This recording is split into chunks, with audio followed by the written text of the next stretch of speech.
Welcome to the fourth and final part of building the PRR Doodlebug. In the last episode, the experimental flywheel drivetrain finally gave me enough trouble such that I decided to scrap it. I intended to rebuild the model with a more conventional drivetrain using either a contemporary geared motor or even a train motor. But along the way, I had a new idea. In the original design, the flywheel forced the drivetrain to spin up slowly, even if I quickly pushed the power from 0 to 100. Without it, even smaller speed changes happen relatively abruptly, as power functions only has a few discrete notch settings.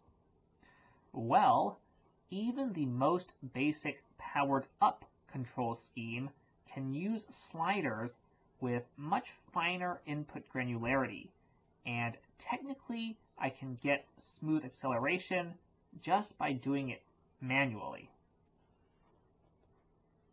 Of course, I didn't consider that very practical, but PU also has a programming component. I could try to implement a gradual power curve in software rather than in hardware. I decided on a controller UI with an input, either a slider or buttons, and two dials, one for the desired speed and one for the motor speed. The input could change the desired speed and the motor would catch up gradually, just like with the flywheel setup. Coding in powered up still kind of sucks from lacking any documentation and having to use touch, but I managed to make what I wanted. The program has variables for the two speeds. The input changes the desired speed, and a separate thread changes the motor speed.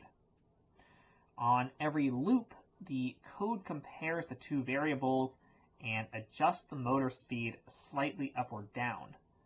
It waits briefly and repeats, generating a linear power curve. Overall, this works fairly well. I doubt the software acceleration is all that realistic, but I doubt the hardware acceleration was all that realistic either. Unfortunately, the motor can't start the vehicle at very low power, so the middle third of the input range basically does nothing. I can also use this control scheme with other locomotives. Some may have noticed the acceleration clips in the T18 video. I suspect people don't like powered up much because power functions works well enough for most use cases, and the additional capabilities of PU usually don't justify the significantly higher price.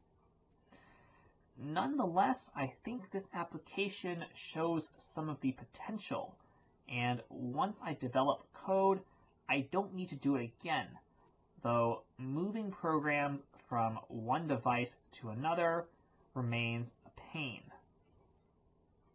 So let's take a look at the final build. It measures 45 by 7 centimeters and contains almost 1,000 parts. A lot compared to larger, simpler designs like a P85. As tested, the geared drivetrain used a Control plus L motor with 1-to-1 reduction, but it can accept other motors with the same pin pattern. I tried the powered up M and linear motors, but they did not make much of a difference in performance. Cosmetically, I think it turned out quite well. though the sloped ends with the single hinges flop around more than I hoped.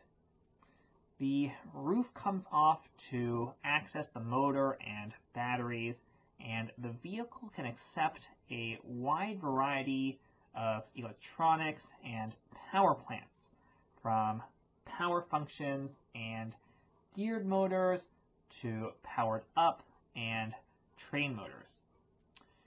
In fact, I even bought a PU train motor to see how it would fare with my gradual acceleration controller. And I don't think it works very well. The train motor doesn't even start under 50% power, and it already has a bit of lag, both due to the poor torque. It also can't use the increased traction afforded by closer battery box positioning, and the frames look less prototypical than the brick-built geared bogie. This configuration, of course, runs quite fast, but it also hinders control. I have to plan stops far in advance and jiggle the throttle a bit to maintain lower speeds. Coupling to a car on the other side of this loop goes from trivial to less than trivial, especially if I want to do it quickly. Of course, I always have the emergency stop button. And now, a few words on making instructions. Broadly speaking, I try to make steps studs up such that users can press bricks onto other bricks, and I think LEGO tries to do this as well. Sometimes I have to build assemblies upside down, but LEGO does this too, and perhaps more and more often these days.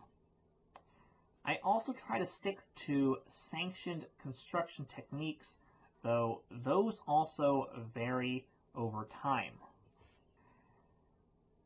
At the same time, I lean toward LEGO's older practice of cramming as many parts into a step as practical, especially when everything goes in the same layer. They did this right up into the early 90s, probably because they had to draw instructions by hand. For me, this just feels efficient. I want to show how to build a model, not necessarily create a building experience. I also try to stay away from more complicated studio features like the buffer exchange. After those guidelines, my instruction creation workflow feels pretty ad hoc. I did not film much of this as it could make another multi-part video itself, but do comment if you want to see something like that. I usually can't see how to document a complex model in its entirety, but I can see how to break it up into logical chunks for which I can see the steps more easily. Even the entire body can become manageable if I remove, say, the snot components. Finally, you can check out the rebrickable listing in the video description. It has instructions for the geared drivetrain variant and a studio file for the train motor variant. Please consider subscribing if you like what we do. And on that note, this is the end of the video, so have a nice day.